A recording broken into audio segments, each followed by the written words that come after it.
Bonjour Wassila, bonjour Aïna. Aujourd'hui, si je vous parle, c'est pour quelque chose de très important et de très spécial qui concerne votre futur. Wassila, tu es en terminale, tu prépares ton bac.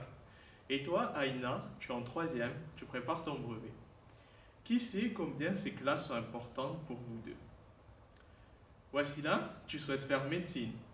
Et toi, Aïna, tu ne sais pas ce que tu veux faire, mais ça n'est pas grave, le sablier peut toujours couler. Cependant, n'oublie pas que le temps est si précieux.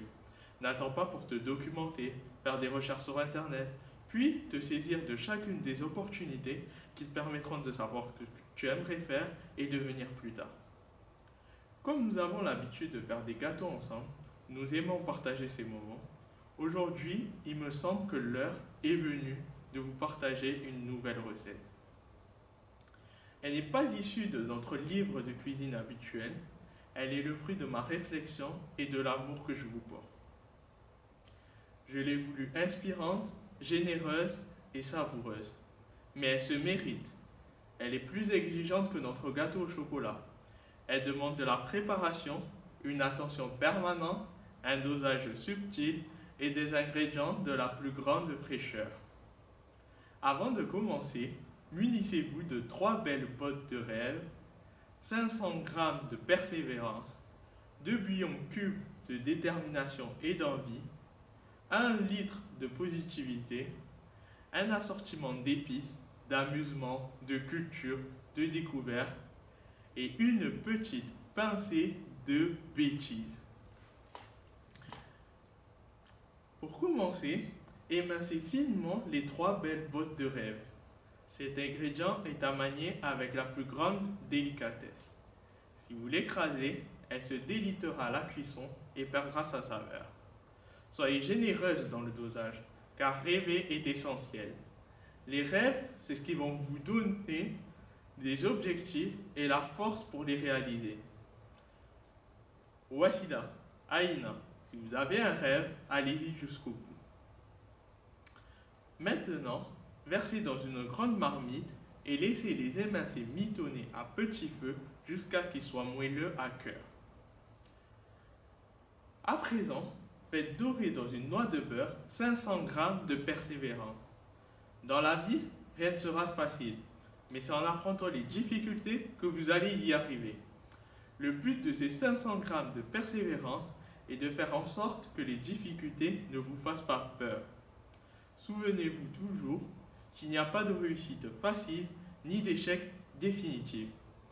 Durant mon parcours scolaire, lorsque j'ai fait face à des difficultés, je n'ai pas abandonné, je suis allé jusqu'au bout et c'est ce que j'aimerais que vous fassiez. Toi, Wassila, dans le long et difficile parcours qui t'attend en médecine, toi, Aïna, au lycée, lorsque tu seras confronté à des difficultés nouvelles.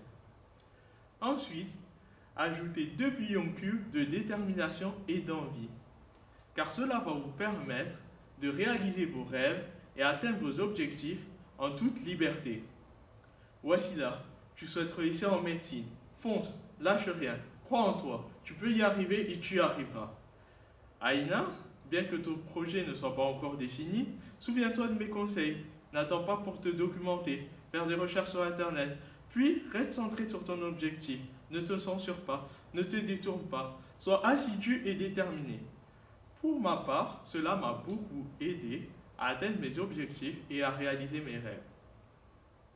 Désormais, mélangez avec douceur, puis dès les premiers bouillonnements, versez 1 litre de positivité, car cela va vous permettre de rester positif tous les jours et dans n'importe quel domaine de la vie.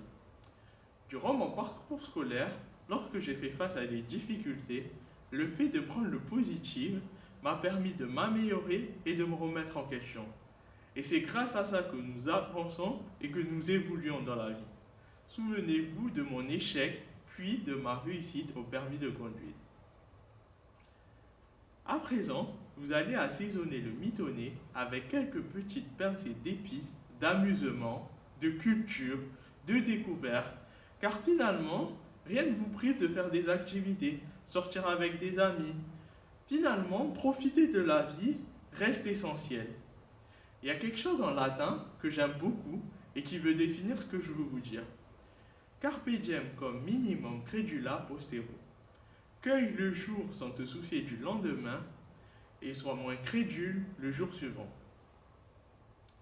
Liez intimement l'ensemble des ingrédients, soulevez le couvercle, inspirez profondément et une odeur d'accomplissement devrait envahir votre fort intérieur. Vous pouvez relever le tout avec une petite pincée de bêtises. Le mitonné de votre avenir est à présent terminé. Vous pouvez le déguster sans modération et laisser cette recette vous accompagner tout au long de votre vie. Voici là, Aïna. Bon courage à vous deux, je serai toujours là pour vous aider, je vous aime.